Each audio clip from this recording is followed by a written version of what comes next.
Hello everyone. हमने पिछले video में एक बात कही थी बी बेशरम होने की, बट ये बी बेशरम होता कैसे है, आदमी बेशरम बनता कैसे है, क्या है उसकी वो पहली सीढ़ी।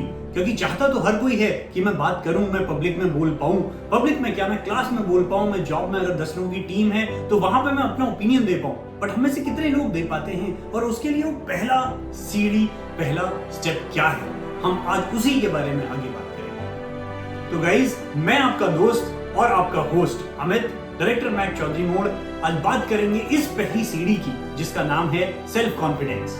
सेल्फ कॉन्फिडेंस की शुरुआत कहां से होती है? इसकी शुरुआत वहीं से होती है जो आपने पहली बार पेन पेपर अपने हाथ में रखा है। आई थिंक यही हमने सबसे पहले करना है, क्योंकि बोलेंगे तभी जब आपके मन में कुछ आएगा। अगर मन में ही वैक्यूम रहेगा, मन मस्तिष्क में कुछ आएगा नहीं, तो आप बोलेंगे क्या? तो इसलिए सबसे पहला स्टेप आपका ये है कि जो भी आप टॉपिक पकड़ते हैं उसके बारे में आप कम से कम 10 लाइन लिखिए। आपको काव्य पर निबंध याद है अपने बचपन का? आई थिंक वही करने की हमें जरूरत है। जो हम माँ के बारे में बात कर रहे थे, हम अपनी गर्लफ्रेंड के बारे में बात कर रहे थे, हम इस देश के बारे में बात कर रहे थे, उस देश के बारे में आप 10 लाइन लिखिए जो भी आपको सबसे अच्छी आती है। फिर उसको दूसरा स्टेप, जो आपके पेरेंट्स ने हमेशा से बोला था, मेरे पेरेंट्स से तो मुझे बोला था कि बेटा हम दूसरे कमरे में बैठे हुए हैं, आप 4 बजे उठ के पढ़िएगा, बट जोर से पढ़िएगा। आई थिंक आपको वही करने की जरूरत है, क्योंकि जोर से पढ़ने के बाद आपका होगा क्या, आपके 2 चीज होगी।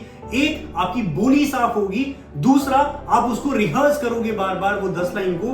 तीसरा, आपकी चीजें कंठस्थ होंगी। जब आप ये तीनों चीजें एक साथ करेंगे तो आपकी उस प्रैक्टिस, बार बार जो आप रिहर्सल करेंगे, उस रिहर्सल से आपकी जो सेल्फ कॉन्फिडेंस है वो ऑटोमेटिकली थोड़ा सा बेटर होगा, क्योंकि अब आप उसको याद कर रहे हैं। क्योंकि रटना तो हमें बचपन से बहुत अच्छा आता है, हमसे अच्छा दुनिया की कोई कयामत नहीं है जो हमें रटना सिखा पाएगी। तो जैसा हमने बचपन में और कई लोगों से सुना है, रटंती विद्या फलंती नहीं। आई थिंक ये मैं अपोजिट इसका बोलूंगा, रटंती विद्या ही फलंती बोलने के चक्कर में। क्योंकि जब आप रटेंगे तभी जाके आप में कॉन्फिडेंस आएगा और तब उसको आप उतने अच्छे तरीके से एक्सप्रेस कर पाएंगे। हाँ, जहां पे मैं ये हाथों से इशारा कर रहा हूं, ये बॉडी लैंग्वेज का पार्ट आएगा जिसको हम बाद में अगले टॉपिक में एक्सप्लेन करेंगे। बट आज हम जहां पे केवल बोलने की बात कर रहे हैं, तो बोलने में केवल आप तभी बोल पाएंगे जब आपके दिमाग में वो खांचा बना हुआ होगा, वो खाका बना हुआ होगा, जिसको आप 10 तरीके से, ये 10 लाइन है, मुझे एक एक करके ये बोलना है। बट उसको जब आप बोल पाएंगे, तो बोलने से पहले आपने लिखना है, लिखने के बाद बोलने की प्रैक्टिस करना है। और उसके लिए सबसे इंपॉर्टेंट चीज जो मैंने पिछली बार भी वीडियो में बोला था, आपको अपने कमरे में किसी को नहीं रखना है। आपने वो जगह ढूंढनी है, भले ही वो छत हो, भले ही वो छाजा हो, भले ही वो खेत हो, खलियान हो, एकांत में, लेकिन वो एक समय भी ढूंढना है उसके साथ। हो सकता है वो सुबह का 4 बजे आपके लिए सबसे प्रोडक्टिव हो सकता है किसी के लिए वो रात को काम करने के बाद सारे घर में सो जाते हैं और वो एक टाइम है जब वो अकेले में बात कर सकता है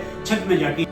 तो अब हम बात करेंगे कुछ ऐसे एग्जाम्पल्स की, एंड आप ही के हमारे उन लाइफ के वो एग्जाम्पल्स जो बचपन में आपको याद होगा, अपनी पहली कक्षा में, हो सकता है 15 अगस्त में आपने पहली स्पीच दी हो, या क्लास में आपके क्लास टीचर ने पहली बार आपको सामने खड़ा किया और बोला हो, बेटा एक राइम सुना दो, एक कविता सुना दो, मुझे 4 पंक्तियां सुना दो उसकी। हो सकता है उन 4 पंक्तियों में से आपने केवल 2 पंक्तियां सुनाई हो सकता है केवल आपने good morning sir, good morning ma'am बोला हो, बट वो 2 शब्द ही आपके लिए बहुत है। बट वो उस 2 शब्द से ही आप 3 बनाओगे, 3 से 4 लाइन बनाओगे। बट पहला क्या वो स्टेप आपने लिया? क्या आपने पहली बार क्लास में अगर मैडम ने बोला आज कौन कविता सुनाएगा, तो क्या आपने अपना हाथ रेस किया? क्या अगर आप जॉब में हैं तो आपके बॉस ने 10 लोगों से पूछा कि कौन इस प्रॉब्लम को सॉल्व कर पाएगा, किसके पास नए आइडियाज हैं, तो क्या आपने उसमें अपना हाथ रेस करके बोला सर मेरे पास एक नया आइडिया है? हो सकता है वो आइडिया किसी और के पास भी हो, बट जो सबसे पहले बात करेगा, पॉइंट उसी के बन जाएंगे, अप्रेजल उसी का हो जाएगा, क्लास में मैडम उसी को नंबर ज्यादा देंगी।